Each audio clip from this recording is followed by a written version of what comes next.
అందరికీ నమస్కారం. తెలుగు రాష్ట్రాలలో ముఖ్యమైన పండుగ దసరా పండుగ. మరికొన్ని రోజుల్లో దసరా ఉత్సవాలు ప్రారంభం కాబోతున్నాయి.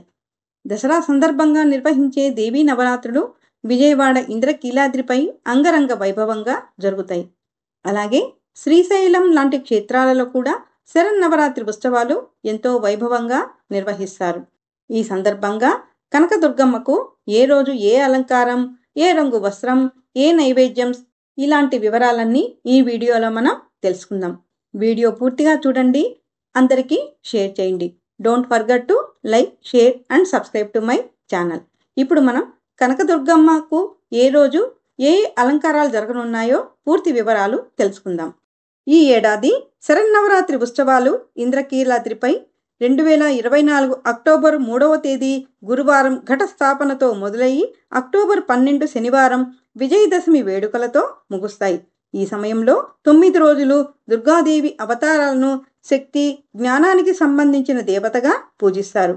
ఈ నేపథ్యంలో దసరా నవరాత్రులకు ఇంద్రకీలాద్రి ముస్తాబవుతోంది. ఈ సందర్భంగా అక్టోబర్ 3వ తేదీ గురువారం ఆశ్వయుజ శుద్ధ పాడ్యమి రోజు అమ్మవారిని శ్రీ బాలా త్రిపుర సుందరీ దేవిగా అలంకరిస్తారు. ఈరోజు అమ్మవారికి లేత గులాబీ రంగు వస్త్రాన్ని సమర్పించాలి. అమ్మవారికి నైవేద్యంగా ఈరోజు క్షీరాన్నం సమర్పిస్తారు. ఈరోజు కుమారీ పూజను విశేషంగా జరుపుతారు. అమ్మవారికి క్షీరాన్నం ప్రసాదంగా నివేదించాలి. క్షీరాన్నం ప్రసాదం ఎలా చేయాలో చూద్దాం. ముందుగా స్టవ్ మీద ఒక 1/2 లీటర్ పాలను మరిగించుకోవాలి. 1/2 కప్పు బియ్యం, 1 స్పూన్ పచ్చిశనగపప్పుని 20 నిమిషాల పాటు నీళ్ళల్లో నానబెట్టుకొని ఉంచుకోవాలి.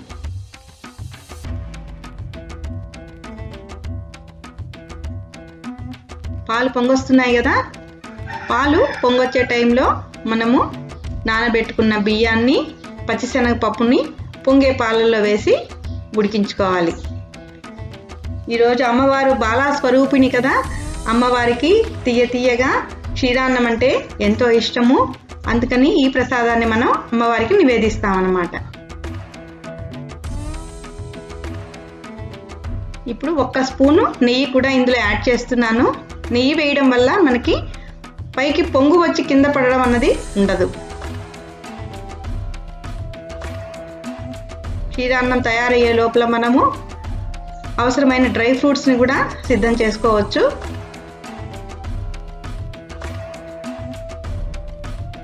స్టవ్ మీద ఒక చిన్న ప్యాన్ పెట్టి అందులో 2 స్పూన్లు నెయ్యి వేసాను. నెయ్యి కరిగిన తర్వాత జీడిపప్పు, కిస్మిస్ వేసి నేతిలో వేయించుకోవాలి.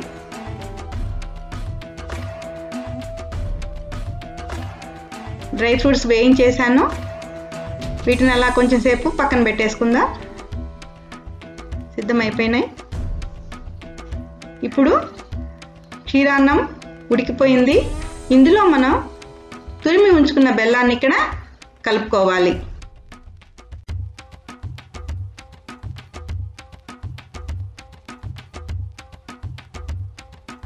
బెల్లం కరిగేంత వరకు చక్కగా కలుపుకోవాలి. బెల్లం మొత్తం కరిగిన తర్వాత స్టవ్ ఆఫ్ చేసేసుకొని ఎలాచీ పొడి వేసుకోవాలి. కొంచెం కుంకుమ పువ్వు కూడా యాడ్ చేసుకోవచ్చు ఇష్టం ఉన్న వాళ్ళు.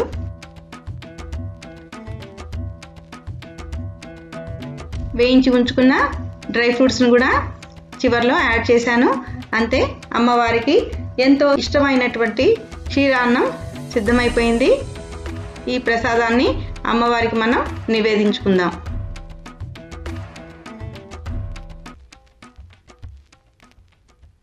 శుక్రవారం రోజు ఆశ్వయుజ శుద్ధ విధియ శ్రీ గాయత్రీ దేవి అలంకారంలో అమ్మవారు భక్తులకు దర్శనమిస్తారు.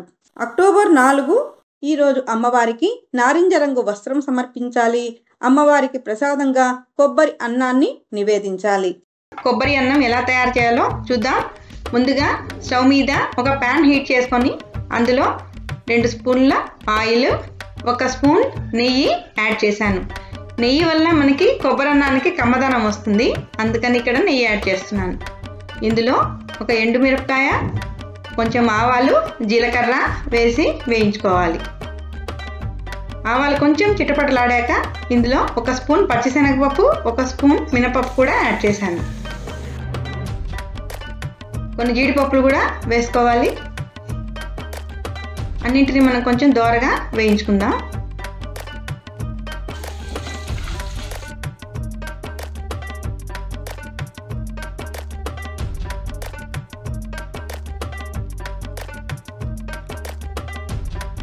ఇప్పుడు 4 పచ్చిమిరపకాయలను కూడా ఇక్కడ యాడ్ చేస్తున్నాను. పచ్చిమిరపకాయలు ఇలా నిలువుగా తరుక్కుంటే బాగుంటుంది.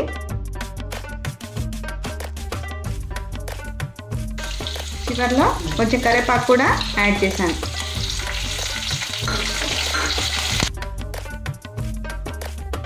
ఇందులో మనం ఇప్పుడు 1 కప్పు పచ్చి కొబ్బరి తురుము యాడ్ చేసుకోవాలి. ఫ్రెష్గా ఉన్నటువంటి కొబ్బరి అయితే కొబ్బరి అన్నం చాలా రుచిగా ఉంటుంది. కొబ్బరి కొంచెం వేయించుకోవాలి. ఇప్పుడు ఇందులో రుచికి సరిపడా ఉప్పును కూడా వేసుకోవాలి.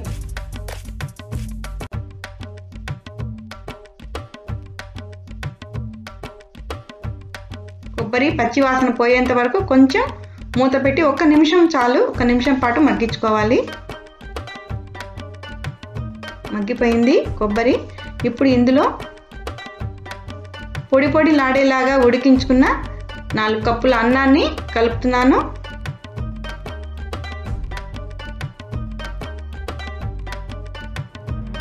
ఇప్పుడు ఇదంతా మనం బాగా చక్కగా కలుపుకోవాలి. తిరగమాత అన్నానికి అంతా బాగా పట్టేటట్టుగా కలుపుకోవాలి.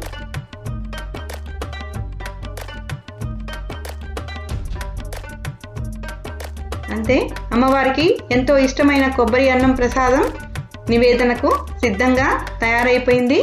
దీనిని మనం అమ్మవారికి నివేదించుకుందాం. అక్టోబర్ 5 శనివారం, ఆశ్వయుజ శుద్ధ తదియ. ఈరోజు అమ్మవారు అన్నపూర్ణాదేవి అలంకారంలో భక్తులను అలరిస్తారు. ఈరోజు అమ్మవారికి లేత పసుపు రంగు వస్త్రాన్ని సమర్పించాలి. అమ్మవారికి నైవేద్యంగా అల్లం గారెలు సమర్పించాలి. అల్లం గారెలు ఎలా తయారు చేయాలో చూద్దాం. 2 కప్పుల మినపప్పును 4 నుంచి 5 గంటల పాటు నానబెట్టుకోవాలి.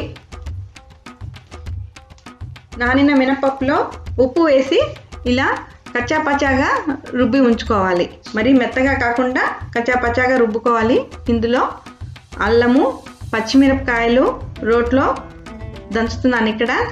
ఇవి కూడా మరి మెత్తగా కాకుండా కొంచెం కచ్చాపచ్చాగా దంచుతున్నాను.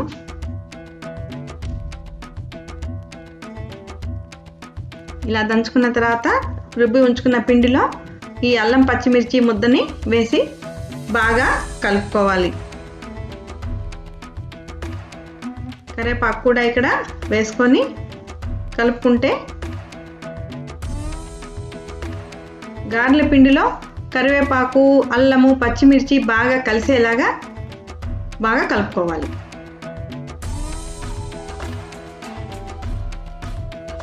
గారెలకి పిండి సిద్ధమైపోయింది. ఇప్పుడు స్టవ్ మీద ఒక ప్యాన్లో డీప్ ఫ్రైకి సరిపడా ఆయిల్ హీట్ చేసుకోవాలి. ఆయిల్ వేడెక్కాక పిండిని చక్కగా ఆకు మీద గారెల్లాగా ఒత్తుకొని నూనెలో వేసి వేయించుకోవాలి.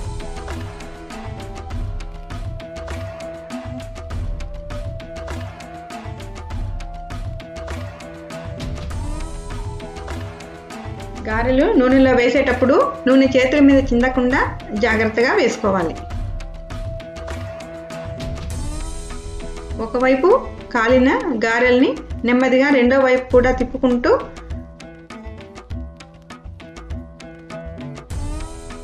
గారెలను బాగా ఎర్రగా కాల్చుకోవాలి.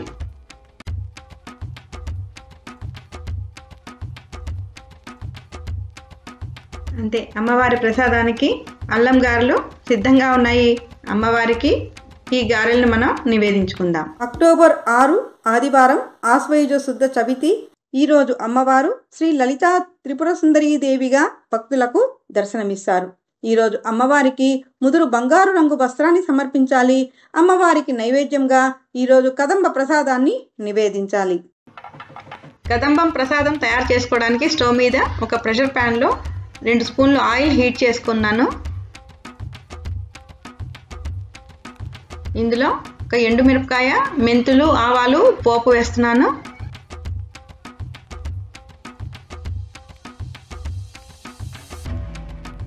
పోపు కొంచెం వేగుతున్నది. పోపు వేగే సమయంలోనే ఇందులో కొంచెం ఇంగువ యాడ్ చేస్తున్నాను. ఇంగువ ఎప్పుడైనా పోపులో వేస్తేనే ఆ ఫ్లేవర్ బాగా ఉంటుంది.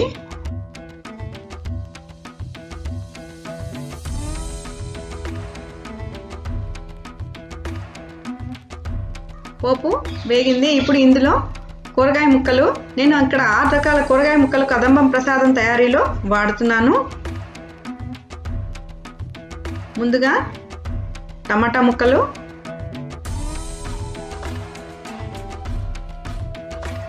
మునక్కాయలు, బెండకాయలు, వంకాయ ముక్కలు, క్యారెట్ ముక్కలు, సొరకాయ ముక్కలు యాడ్ చేస్తున్నాను. ఇంకా వేరే రకాల కూరగాయ ముక్కలు కూడా ఇక్కడ మనం యాడ్ చేసుకోవచ్చు. కూరగాయ ముక్కలు వేసాక ఒకసారి బాగా కలిపేసుకొని మూత పెట్టి 1 నిమిషం పాటు మగ్గించుకోవాలి. ఇక్కడ నీళ్లు వేయకుండానే మనం మగ్గిస్తున్నాం. చిటికెడు ఉప్పు మాత్రం వేసాను, కొంచెం పసుపు కూడా వేసాను. సొరకాయల్లో సహజంగా నీళ్లు ఉంటాయి కాబట్టి ఆ నీళ్లతోనే కొంచెం మగ్గించుకోవాలి. ఇక్కడ నీళ్లు కనుక యాడ్ చేస్తే బెండకాయల్లో నుంచి కొంచెం జిగురు వస్తుంది కదా, అందుకని నీళ్లు లేకుండానే మనం ఇక్కడ మగ్గించుకోవాలి.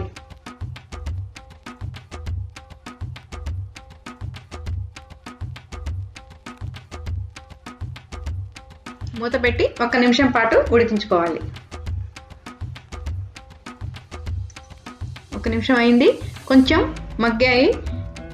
ఇప్పుడు ఇందులో 1 కప్పు చింతపండు రసాన్ని యాడ్ చేసి ఆ రసంలోనే ముక్కల్ని ఉడికించుకోవాలి. చింతపండు రసంలో కనుక మనకు ఉడికిస్తే బెండకాయ ముక్కల్లో జిగురు రాదు.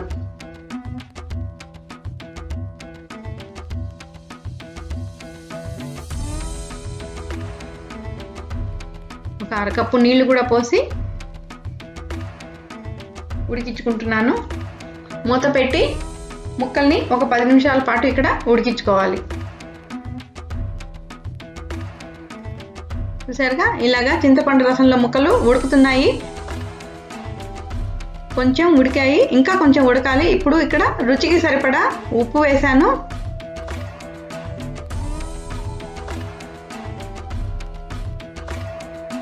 కొంచెం సాంబార్ పొడి, అంటే 1 స్పూన్ సాంబార్ పొడి వాడుతున్నాను ఇక్కడ.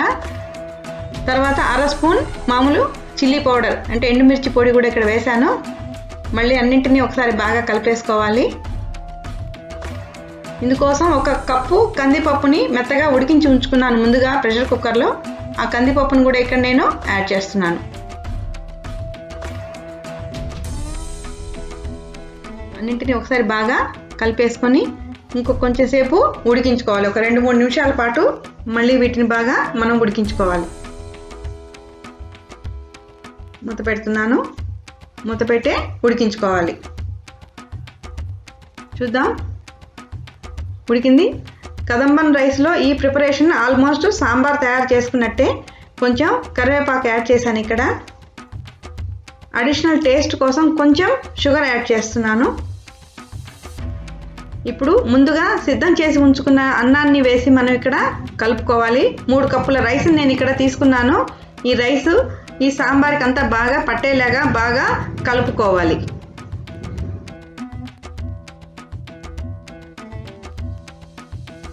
కొత్తిమీర పైనుంచి వేస్తున్నాను. ఇవన్నీ వేశాక చివర్లో 1 స్పూన్ నెయ్యి వేస్తే కదంబం కమ్మగా ఉంటుంది. చివరిగా 1 నిమిషం పాటు మూత పెట్టి మనం ఇక్కడ ఉడికించుకోవాలి. చూద్దాము కదంబం తయారైపోయిందా లేదా అని. సిద్ధమైపోయింది కదంబం ప్రసాదం. అమ్మవారి నివేదనకి కదంబం సిద్ధంగా ఉంది. అమ్మవారికి కదంబాన్ని నివేదించుకుందాం. అక్టోబర్ 7 సోమవారం, ఆశ్వయుజ శుద్ధ పంచమి. ఈరోజు శ్రీ మహాచండీదేవిగా అమ్మవారు భక్తులకు దర్శనమిస్తారు. లోక కంటకులైన రాక్షసులను సంహరించడానికి అమ్మవారు ధరించిన అవతారమే శ్రీ చండీదేవి అవతారం. ఈరోజు అమ్మవారిని ఎర్రని పూలతో పూజించాలి. ఎర్రని వస్త్రాన్ని సమర్పించాలి. చింతపండు పులిహోర, రవ కేసరి వంటి నైవేద్యాలను అమ్మవారికి సమర్పించాలి. ముందుగా స్టవ్ మీద ఒక ప్యాన్లో 2 స్పూన్లు నెయ్యి హీట్ చేసుకున్నాను. ఇందులో ఇప్పుడు జీడిపప్పు కిస్మిస్ వేసి వేయించుకుంటున్నాను. ఇష్టం ఉన్న వాళ్ళు బాదం పప్పు కూడా వేసుకోవచ్చు.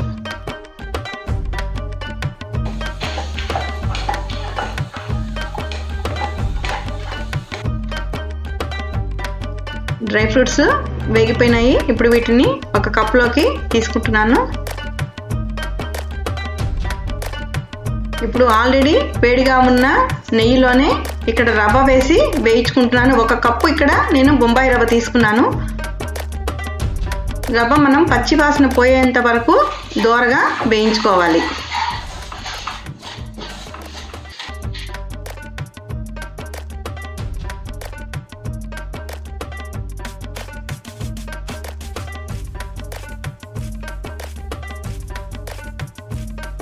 రవ్వ వేగిపోయింది. ఇప్పుడు రవ్వను కూడా 1 కప్పులోకి తీసుకుంటున్నాను.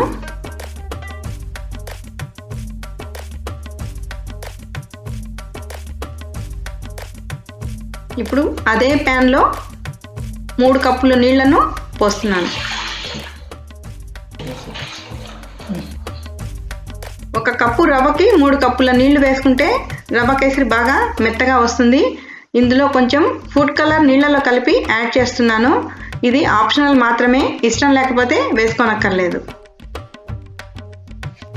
నీళ్లు తెరులుతూ ఉన్నాయి. ఇప్పుడు ఇందులో మనం వేయించి ఉంచుకున్న రవ్వని నెమ్మదిగా ఇలా చల్లుతున్నట్టుగా వేసి కలుపుకోవాలి. అప్పుడైతేనే మనకి ఉండలు కట్టకుండా బాగా వస్తుంది.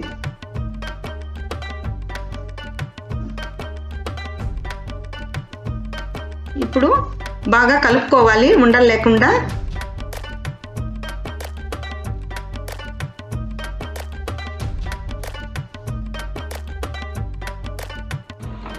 ఇలా కొంచెం దగ్గరగా వచ్చినప్పుడు పంచదార వేసుకోవాలి.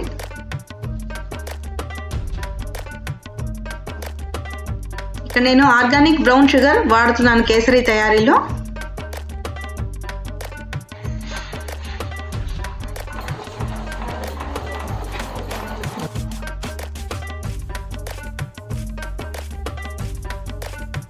సిద్ధమైపోయింది కేసరి. ఇప్పుడు ఇందులో 1/2 స్పూన్ ఎలాచీ పొడి వేశాను.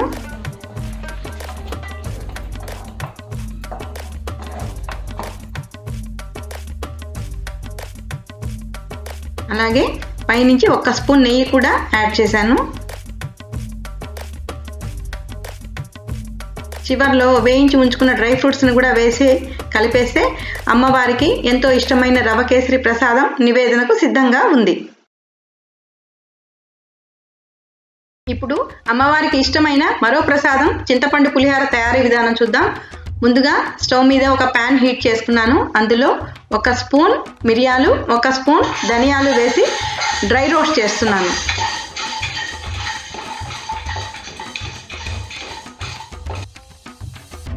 ఇవి వేగిపోయినాయి. ఇప్పుడు వీటిని 1 కప్లో తీసుకొని తర్వాత 1 స్పూన్ నువ్వులు కూడా మనం ఇలాగే డ్రై రోస్ట్ చేసుకోవాలి.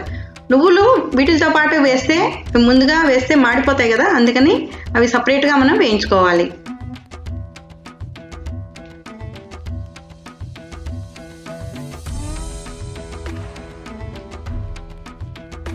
నువ్వులు కూడా వేగిపోయినాయి. ఇప్పుడు వీటిని కూడా మనం అదే కప్లో తీసి పక్కన పెట్టేసుకుందాం. ఇప్పుడు ఒక రోట్లో మనము ఈ వేయించుకున్న వాటిని మనం దంచుకోవాలి. మరీ మెత్తగా కాకుండా కొంచెం బరకగా దంచుకోవాలి.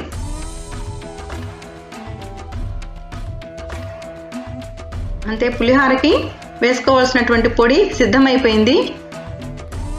ఈ పొడి వేయడం వల్ల పులిహోరలో మనకి దేవాలయాల్లో మనకి పెట్టే ప్రసాదం లాంటి టేస్ట్ వస్తుంది.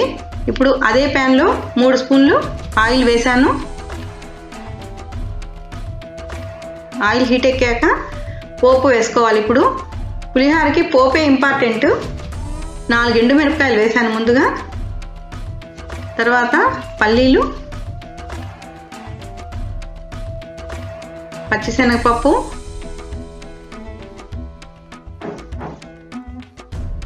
తర్వాత మినపప్పు, ఆవాలు కూడా వేశాను. ఈ పోపు సామాన్లు క్వాంటిటీ మనకు ఇష్టం ఉన్నంత వరకు వేసుకోవచ్చు. కొంతమంది ఎక్కువ వేసుకుంటారు, కొంతమంది తక్కువ వేసుకుంటారు.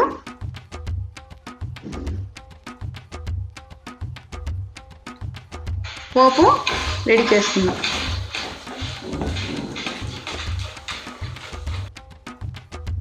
ఇప్పుడు ఒక 25 గ్రామ్స్ చింతపండుని నానబెట్టుకొని ఉంచుకున్నాను. 20 నిమిషాల పాటు ఇలా చింతపండు నానబెట్టుకొని ఉంచుకోవాలి.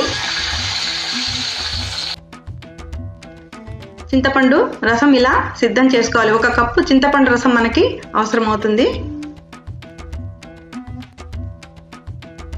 పోపు రెడీ అయిపోయింది. ఈ పోపుని ఇప్పుడు సపరేట్గా తీసి పక్కన పెట్టేసుకుందాం.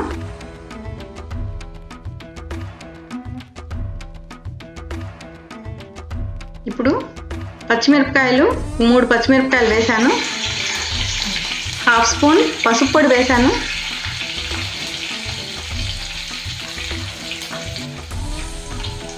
ఇంగువ, పులిహోరలో ఇంగువ మంచి ఫ్లేవర్ వస్తుంది కదా. కరివేపాకు వేసాను. ఇప్పుడు మనం సిద్ధం చేసుకుంటున్న చింతపండు పులుసుని ఇక్కడ యాడ్ చేస్తున్నాను. రుచికి సరిపడా ఉప్పు కూడా ఇక్కడ కలుపుకోవాలి. ఇప్పుడు ఇవన్నీ మనకి దగ్గరగా అయ్యేంత వరకు ఉడికించుకోవాలి. ఇప్పుడు మనం ఇందులో వేయించి ఉంచుకున్న ఎండుమిరపకాయలు కూడా వేసుకుంటే, కొంతమంది పులిహోరలో ఎండుమిరపకాయలు తినడానికి ఇష్టపడతారు కదా. 1/4 స్పూన్ పంచదార ఇక్కడ యాడ్ చేశాను పులిహోరలో కమ్మదనం కోసం. దగ్గరగా అయ్యేంత వరకు చింతపండు పులుసుని బాగా ఉడికించుకోవాలి. ఇప్పుడు మనం సిద్ధం చేసుకున్న పొడి ఉంది కదా, అది 1 స్పూన్ ఇక్కడ యాడ్ చేస్తున్నాను. చిక్కబడిపోయింది. ఇప్పుడు మనం దీన్ని చల్లార్చుకోవాలి. పులిహోరకి అన్నం మనం బాగా పొడి పొడిలాగా ఉండేలాగా ఉడికించి ఉంచుకోవాలి. 4 కప్పుల రైస్ ఇక్కడ నేను సిద్ధం చేసుకున్నాను. చల్లారిపోయినటువంటి చింతపండు పులుసునంతటిని అన్నంలో వేసి బాగా కలుపుకోవాలి. పులుసంతా అన్నానికి పట్టేలాగా బాగా కలుపుకోవాలి. చింతపండు పులుసులో కనుక మనం పోపు కనుక వేస్తే అది మెత్తబడిపోయి తినడానికి బాగుండదు. అందుకనే పోపును ఎప్పుడు కూడా పైనుంచి యాడ్ చేసుకుంటే బాగుంటుంది.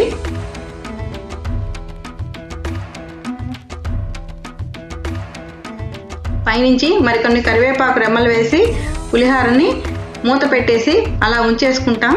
అంతే, అమ్మవారి నైవేద్యానికి చింతపండు పులిహోర సిద్ధమైపోయింది. ఈ ప్రసాదాన్ని అమ్మవారికి మనం నివేదించుకుందాం. అక్టోబర్ 8 మంగళవారం, ఆశ్వయుజ శుద్ధ పంచమి, షష్ఠి. ఈరోజు 2 తిథులు ఉన్నాయి, పంచమి మరియు షష్ఠి. ఈరోజు అమ్మవారు శ్రీ మహాలక్ష్మీదేవిగా దర్శనమిస్తారు. అమ్మవారికి ఈరోజు ముదురు గులాబీ రంగు వస్త్రాన్ని సమర్పించాలి. నైవేద్యంగా పూర్ణం బూరెలను సమర్పించాలి. నవరాత్రులలో 6వ రోజు ప్రసాదం పూర్ణం బూరెలు ఎలా తయారు చేయాలో చూద్దాం. పూర్ణం బూరెలు తయారు చేసుకోవడానికి 1 కప్ పచ్చిశనగ పప్పుని 4-5 గంటల పాటు నానబెట్టుకోవాలి. అలా నానబెట్టుకున్న శనగపప్పుని కుక్కర్లో మెత్తగా ఇలా ఉడికించుకొని ఉంచుకున్నాను. ఇప్పుడు స్టవ్ మీద ఒక ప్యాన్ పెట్టుకొని అందులో 1 కప్పు బెల్లం తురుము వేసుకున్నాను. కొంచెం అంటే 1 స్పూన్ నీళ్లు మాత్రమే పోసుకొని బెల్లాన్ని కరిగించుకోవాలి. ఇక్కడ స్టవ్ ఎప్పుడు కూడా సన్నసెగలోనే ఉండాలి, ఎక్కువ హీటు ఉండకూడదు. ఉడికించి ఉంచుకున్న శనగపప్పు మిశ్రమాన్ని కూడా ఇందులో వేసి ఉడికించుకోవాలి. ఇలా బెల్లము కొంచెం పాకం వచ్చేదాకా మనం శనగపప్పు 2 కలిపి ఉడికించుకోవడం వల్ల ఏమవుతుందంటే, పూర్ణం తయారు చేసుకునేటప్పుడు మనకు అవి విరిగిపోకుండా చక్కగా వస్తాయి. కొంచెం ఎలాచీ పొడి యాడ్ చేశాను ఇక్కడ. ఇప్పుడు మనకు కొంచెం ఇలా లిక్విడ్ లాగా అనిపిస్తుంది కదా, దగ్గరగా వచ్చే వరకు బాగా ఉడికించుకోవాలి. 5 నుంచి 10 నిమిషాల పాటు ఉడికించుకుంటే సరిపోతుంది. చూశారు కదా, ఇలా దగ్గరగా వచ్చేసింది. ఇప్పుడు దీన్ని బాగా మనం చల్లార్చుకోవాలి. వేడి మీద ఎప్పుడు కూడా మనం బూరెలు తయారు చేసుకోకూడదు, చల్లారిన తర్వాత మాత్రమే చేసుకోవాలి. చల్లారాక బాగా మనకి ఇప్పుడు గట్టిగా అయిపోయాయి కదా, ఇప్పుడు వీటిని మనము బూరెల్లాగా తయారు చేసుకుందాం.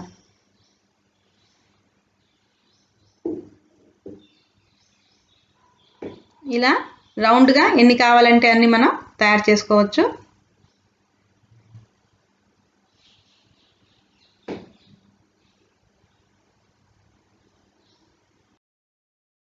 బూరెలు తయారు చేసుకోవడానికి ఇక్కడ నేను దోసపిండి వాడుతున్నాను.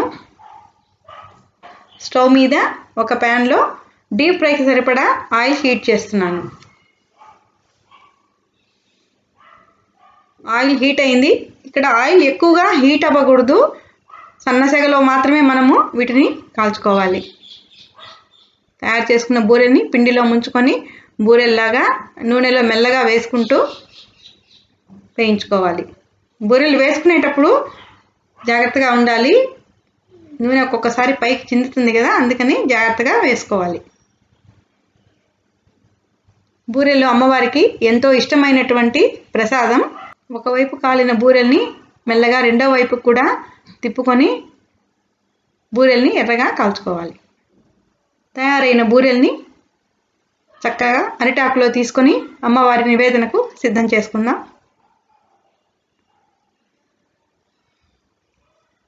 తయారైన ఈ బూరెల్ని అమ్మవారికి మనం నివేదించుకుందాం.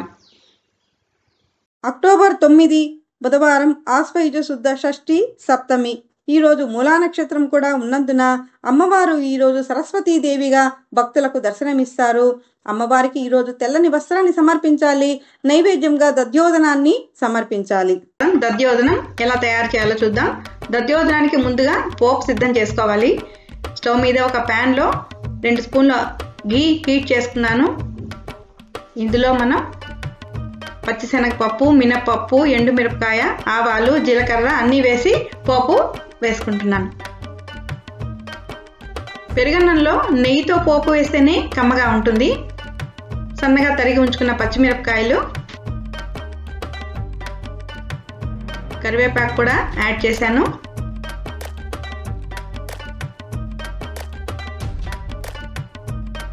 సన్నగా తరుక్కున్న అల్లం ముక్కలు కూడా ఇక్కడ యాడ్ చేశాను. చివరిలో కొంచెం ఇంగువ వేసి స్టవ్ ఆఫ్ చేసేసుకుంటే పోపు రెడీ అయిపోయింది.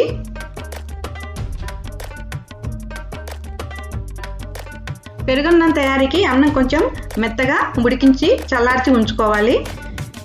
ఇలా చల్లారిన అన్నంలో ఇప్పుడు 2 కప్పుల పెరుగుని కలుపుతున్నాను. రుచికి సరిపడా ఉప్పు కూడా వేసి పెరుగు, ఉప్పు బాగా అన్నానికి పట్టేలాగా కలుపుకోవాలి.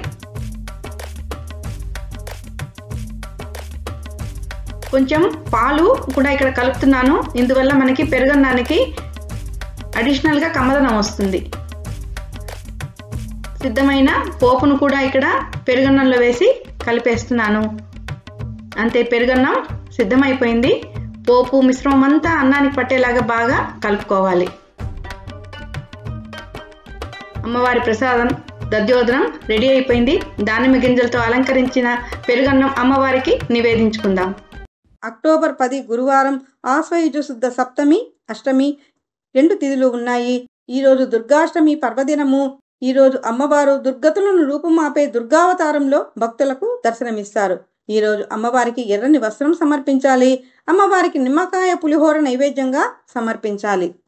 దుర్గాష్టమి. ఈరోజు అమ్మవారికి ఇష్టమైన నిమ్మకాయ పులిహోర ప్రసాదం ఎలా తయారు చేయాలో చూద్దాం. నిమ్మకాయ పులిహోర తయారు చేసుకోవడానికి ముందుగా 3 నిమ్మకాయల్ని రసం తీసి సిద్ధంగా ఉంచుకున్నాను.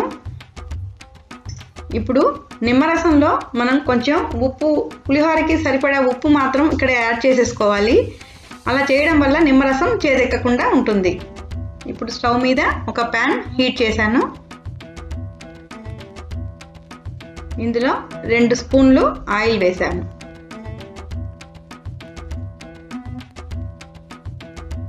ఆయిల్ హీట్ అయింది. ఇప్పుడు ఇందులో పోపు వేసుకుందాం. ముందుగా ఎండుమిరపకాయలు,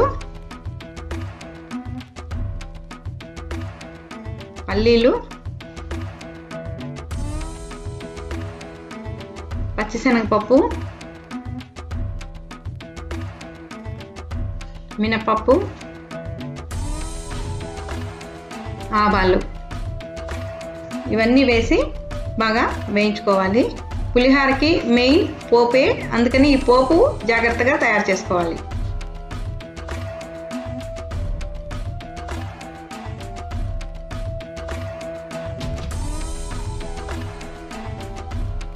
ఇప్పుడు పచ్చిమిరపకాయలు వేసుకుందాం. పచ్చిమిరపకాయలు, కరివేపాకు లాంటివి వేసుకునేప్పుడు కొంచెం అలా మూత పెట్టుకుంటే పైకి చిందకుండా ఉంటుంది. కరివేపాకు కూడా యాడ్ చేశాను.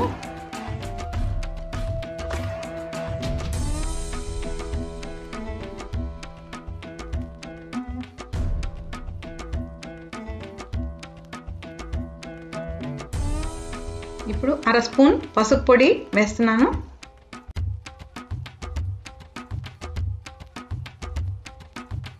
చివర్లో ఇంగువ యాడ్ చేశాను. అన్నింటినీ ఒకసారి కలిపేసుకొని స్టవ్ ఆఫ్ చేసేసుకోవాలి. పోపు రెడీ అయిపోయింది. ఇప్పుడు ఈ తయారైన పోపులోనే మనం ముందుగా తీసి ఉంచుకున్న నిమ్మరసం, ఉప్పు మిశ్రమాన్ని వేసి కలిపేసుకోవాలి. కొంచెం అలా హీట్గా ఉన్న టైంలోనే మనం వేసుకుంటే నిమ్మరసం వల్ల వచ్చే జలుబు లాంటివి కూడా రాకుండా ఉంటాయి. పోపు చల్లారాక ముందుగా సిద్ధం చేసి ఉంచుకున్న అన్నంలో ఈ పోపు వేసి కలుపుకోవాలి.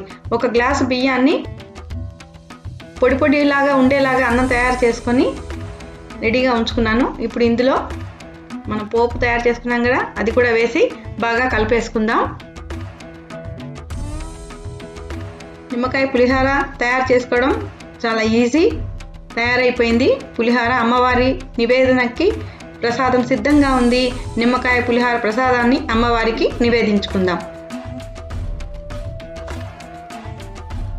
అక్టోబర్ 11 శుక్రవారం, ఆశ్వయుజ శుద్ధ అష్టమి, నవమి. ఈరోజు కూడా 2 తిథులు ఉన్నాయి. ఈరోజు మహర్నవమి పర్వదినము. అమ్మవారు శ్రీ మహిషాసురమర్దిని అలంకారంలో భక్తులకు దర్శనమిస్తారు. అమ్మవారికి ఈరోజు ఆకుపచ్చని వస్త్రాన్ని సమర్పించాలి. నైవేద్యంగా చక్కెర పొంగల్ని సమర్పించాలి. 9వ రోజు ప్రసాదం చక్కెర పొంగలి ఎలా తయారు చేయాలో చూద్దాం. చక్కెర పొంగలి తయారీకి 1 కప్పు బియ్యం, 1/2 కప్పు పెసరపప్పు, 1/4 కప్పు పచ్చిశనగపప్పు తీసుకున్నాను ఇక్కడ. వీటన్నింటినీ ఒక 20 నిమిషాల పాటు మనం నానబెట్టుకొని ఉంచుకోవాలి.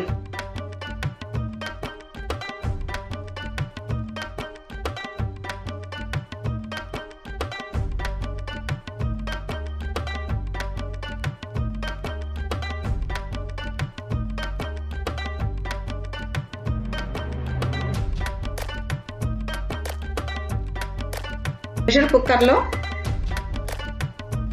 మనం ఈ బియ్యం, పెసరపప్పు, పచ్చిశనగపప్పు మిశ్రమాన్ని ఉడికించుకోవాలి. కుక్కర్లో 3 విజిల్స్ వచ్చే వరకు ఉడికించుకుంటే సరిపోతుంది.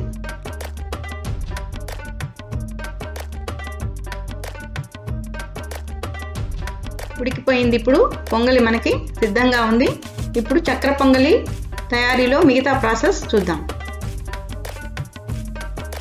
1 కప్పు తురిమి ఉంచుకున్న బెల్లాన్ని ఇక్కడ యాడ్ చేస్తున్నాను. అలాగే 1 కప్పు పాలు కూడా పోస్తున్నాను.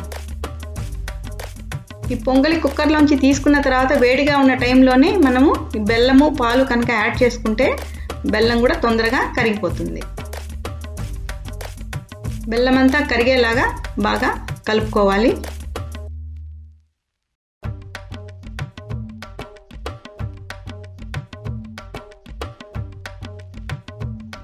ఇప్పుడు స్టవ్ మీద ఒక ప్యాన్ పెట్టి ఇందులో కొంచెం నెయ్యి వేసుకొని డ్రై ఫ్రూట్స్ వేయించుకొని సిద్ధం చేసుకుందాం.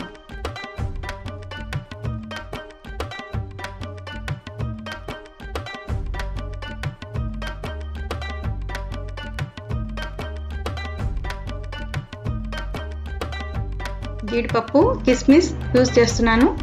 ఇంకా ఏదైనా డ్రై ఫ్రూట్స్ ఇష్టం ఉంటే అవి కూడా వేసుకోవచ్చు.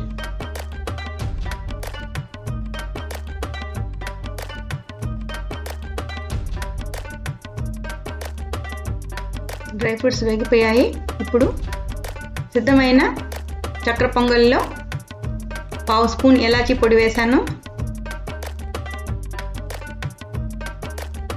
తర్వాత వేయించి ఉంచుకున్న డ్రై ఫ్రూట్స్ నెయ్యితో కలిపి యాడ్ చేశాను. అంతే, అమ్మవారి నివేదన కోసం చక్కెర పొంగలి సిద్ధంగా ఉంది. ఈ చక్కెర పొంగల్ని అమ్మవారికి నివేదించుకుందాం.